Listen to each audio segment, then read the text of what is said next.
He's been the power throughout the race. Chip Ganassi keeps track of his third-place driver, Arie Luyendyk, the number 10 car. Arie is a lap behind the leaders. Of course, if they get in contact, he could benefit. So the closing laps now of the Michigan 500. Everybody is fueled up, and now Nigel battles with Mario. Back at Michigan International Speedway just a few moments ago while we were away, Robbie Gordon suddenly began to slow down on the course. He shut it down as he cruised across the start-finish line, and then he headed into the pits. We weren't sure if he was still under power until he made this turn, which sent him back into the garage area and out of the action. Gary Gerold's with him now. Indeed, Robbie Gordon jumped immediately out of the car. I assume it's just motor related all the way, Robbie? Yeah, unfortunately it is. We lost oil pressure about 25 laps ago. It started dropping, and you know, the Copenhagen car was running really good today. We were right up there in third for a while. Then we had a problem inside the cockpit. One of the helmet straps broke, and with 4Gs you can't hold your head up around here. And then the motor let go. It's really disappointing because both 500-mile races I haven't finished this year, and we've been fairly competitive. As for your future, we know that you had the opportunity to ride in NASCAR last week at Talladega. Will you stay in IndyCars next year, or do you know? I'm going to stay in IndyCars next year. I got a lot of things going on here, so we'll just have to see what happens in the next couple months. All right, Robbie. He may be driving for Michael Kranifus to talk about his team next year. A lot of that speculation rampant, Paul. Yeah, but look at that. He drives that far into a 500-mile race on a warm day here in Michigan, has all that trouble, and he's not even perspiring. He's Ron Bentley from Vancouver. He's a young boy. He's got a long way to go yet. Bentley, of course, is really the third Canadian in IndyCar racing behind Tracy and Scott Goodyear, but an enormously talented one who has yet to get the ride that will really give his talents a full chance to shine. Scott Goodyear runs in 5th place while Nigel Mansell continues the lead. Jackaroo, you have an update on Scott? Well, Paul, this is what Scott Goodyear's team is going to do this time by. Derek Walker and company are going to call Goodyear in to take on 10 gallons of fuel. Not because they needed to finish the race. They feel they needed to go up to full lean, be able to run in that top gear and be able to try and chase down Raul Boesel. They say it's a calculated gamble, but they feel it's the only way they have a shot at maybe taking over 4th position. So they're going to take on 10 gallons and then let it go. Goodyear on pit road, gets a sight on his crew, and will bring the car carefully to a stop and take on, as we said, only 10 gallons of fuel. Watch that stick. They'll tap the refueler. They did. 10 gallons are in. This is a gamble, but this is what automobile racing is all about, gentlemen. From where we said, Jack, it would look like a bad gamble. He should have made a stop the last time. You can't really make a pit stop here without losing a lap. And unfortunately, it's just too fast the speeds here in Michigan to be making extra pit stops. Goodyear running 5th, Boesel 4th. Here comes Teo Fabi screaming past. That is a pass that will put Teo Fabi into 5th and ahead of Scott Goodyear. So that gamble may have paid off in the wrong direction. It has to pay off in the wrong direction unless he's just able to have enough speed to go back by Teo, which is always possible. No tire changes. It's just fuel racing the same speeds theoretically that he was before he just came in. He's catching Teo. This is a matchup between a Chevrolet. The front-running Chevrolet in this race right now is Teo Fabi in Scott Goodyear's sights. With 5 laps to go, we continue to watch this battle. Mario Andretti is 11 seconds back from Nigel Mansell. Gary Gerold, do you have an update? We understand that there are air fuel concerns for Mario Andretti. In fact, they turned down the mixture a click, leaning it just a little bit. That speaks to that conservative slant here in the last few laps. He wants to make sure that they can hang on to that 2nd place and not jeopardize falling out before the checkered flag. You saw Jim McGee, who's constantly on the radio to Nigel Mansell. You also saw Emerson Fittipaldi into the pits and Scott Goodyear as he continues his fight with Teo. Now he's getting up. Well, he's past the draft. He's going to drive right on by. Fight for 5th place. Goodyear takes it back. So the adjustment to the engine, because they're carrying more fuel, he can now make more power and he can race. Well, he certainly got by Teo pretty fast and pretty nice there. Remember that at this moment last year, Scott Goodyear was on his way to victory in this race. Disappointed a little bit by this performance, but it's been a very solid race for him. Interesting, the turning of the tide. Penske 1-2 in the last 2 races. There's Paul Newman with Carl Haas. The Penske team now not strong in this race at all. The Newman-Haas team running 1-2. So the 2 great teams of this year, Penske and Newman-Haas, have swapped positions, so to speak, today. Newman-Haas back on top. Nigel Mansell, if he takes this win, and it looks like he may move back to the head of the points fight. Nigel giving it everything he has, still running laps at 221 miles an hour. Isn't it nice to see Paul Newman like racing as much as he likes it? Here he is, one of the best actors in the world. He likes motor racing better than he does his acting. He watches much of our show, incidentally, in the early stages of the race back in the motorhome, and then comes out and tells everybody what he's learned.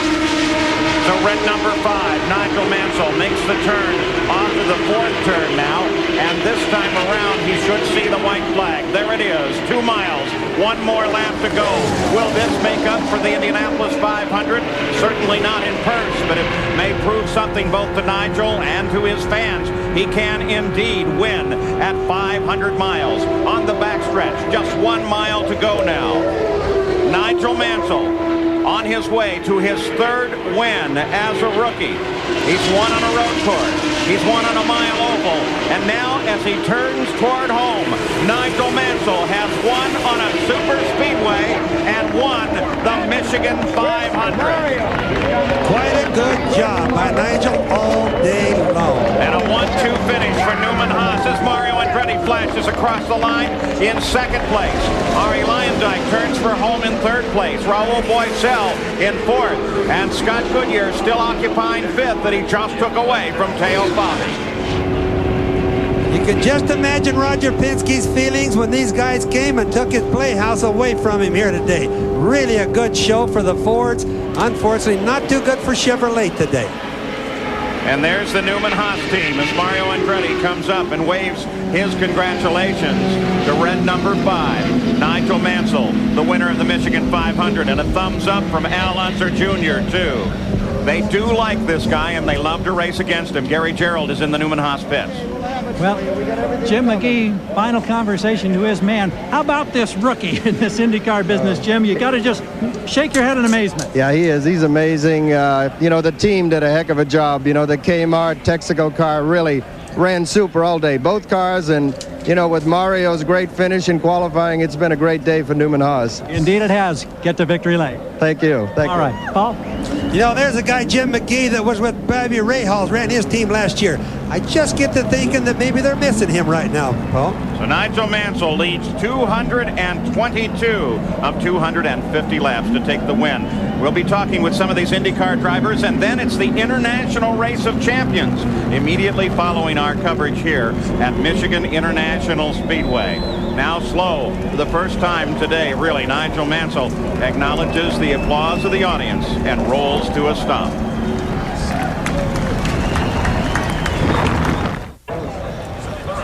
Back at Michigan International Speedway, there's 2nd place Mario Andretti, smiling, happy, non-pulsed at the completion of this event. He finished 9 seconds behind Nigel Mansell. Mansell, on the other hand, has not yet climbed out of the race car. As a matter of fact, his team is hovering around him. They've been pouring water on his head, giving him a drink of water. He is totally exhausted at the end of the day. Let's consider the difference in ages between Mario these two guys. 14 years older than Nigel, but evidently the effects on Nigel are a great deal greater. Now, of course, Mario's done this before. This is Nigel's first win. Well, a lot of Speedway, I should say. A lot of showbiz with Nigel, but he's an awfully good race driver. He certainly went fast today, but I do like to see that Mario being that much older. Looks like he could run another 500 miles, and Nigel doesn't look like he could have made it the last 400. Well, Mario Andretti finished 2nd. We'll give Nigel a few minutes to recover and go to Gary Gerould, who is with Mario. Mario, they're commenting here as you talk with your crew about how remarkably fresh you look. You've put in 500 grueling miles. You've got a few years on some of these other guys in here, and yet you look like you held up very, very well. Well, I guess I'm thankful for that, obviously. I work at it pretty hard, and I take pride in that. I think it's very important, especially, as I say, at my age, I don't want to give anything to the youngsters, physically anyway. And I'm, as I say, I'm tired, of course. My arms are ready to fall off, but we're still okay. Tell us quickly about that incident coming out of the pit stop when you looped it around and then you made that bootleg turn, kept it running. The crowd was standing, screaming, and you saved yourself a lot of discomfort and maybe great embarrassment.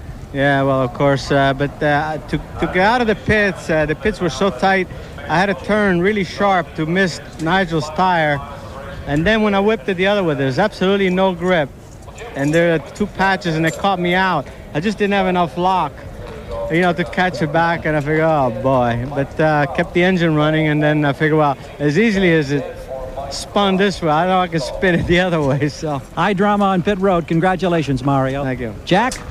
Well, Gary, it's just typical. Once you get the adrenaline and it starts to settle, you come into victory lane, it all begins to fall around you. But, Nigel, first of all, I know you're exhausted, but congratulations. 500-mile victory, you're first.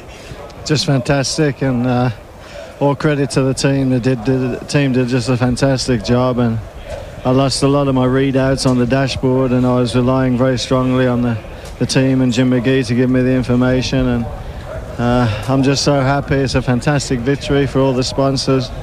But I'll tell you, I don't mind admitting I'm bushed, I'm tired. This is only the second 500-miler for you. Is this more exhausting than your outing at Indianapolis? I've never felt so rough. Personally, I feel real tired. And, the track's a great track, but it does, as Mario said, it does beat you down, and I'm beat now. Well, you've run practically every great world racing facility, the current world driving champion. How does a 500-mile race now compare to your efforts in Formula One in the past? I've never been in anything like it in my life, and I'd like to congratulate Roger Penske on this. The layout of the circuit is fantastic. It's so different to Indianapolis. It stands on its own. I mean, 2 great 500-milers, and I'm just happy I won this one. And you got the points lead back. Yeah, that's all credit to the team. I mean, the team just did a wonderful, wonderful job. Well, a little bit of a cloud cover has come over. We're going to let you try and get your stamina back. Congratulations, Nigel. Let's check in with my colleague, Gary Gerould, with more news. Indeed. Here's Arie Luyendyk, a third-place finish. And this was a tough ride for you because right from the green flag today, you had problems early that were forcing you back in the field, and you really had to play catch-up all day long. Well, right from the beginning, I tagged there in the first corner and immediately was repassed by Nigel. And from there on, the car really pushed bad. The front end washed out all the time. And I had to get out of the throttle, so that really cost me, speed, and that I was fighting that pretty much all day, even at the end.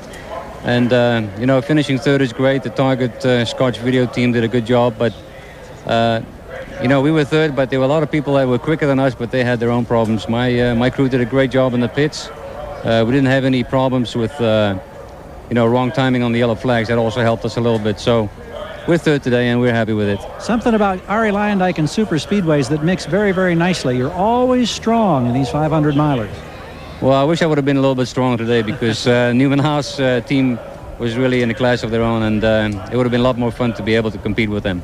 Now let's find out also about how your wife Mika and the twins are doing, because congratulations are certainly in order. They arrived here very, very fine fashion just last week. 23rd of July, Luca and Alec were born, and my wife is watching right now, so I'm Mika, and they're doing fine. And we'll see you next week on the mile oval up at Loud. Okay, thanks. All right, congratulations on a third-place finish. Back to Jack. Well, Gary, it's getting to be a regular thing with a top finish by Raul Boesel. Again, still in the points hunt. Again, a great finish. Again, challenging for the lead. And again, no victory lane. Well, I guess we keep trying. It was a good race, was tough. We keep fighting with a push. And now we discovered that the rear wing is being adjusted by themselves. So we keep changing. Let's go show what that is, because I saw you guys working on it. Check this out, guys. How'd you like to... Well, they tightened it a little bit. I was watching. It was actually... Adjuster here, they keep coming back for the original position. So we keep fighting understeer, and we keep taking a wing out, and but the wing keep going back for the original place. So we keep fighting all the race. So actually, after we figured out that, my last lap was the best one, 2:25. So if we were having this from the beginning of the race, maybe the story would be different. How about your mindset, though? This is an incredible season for you. Maybe you haven't gone to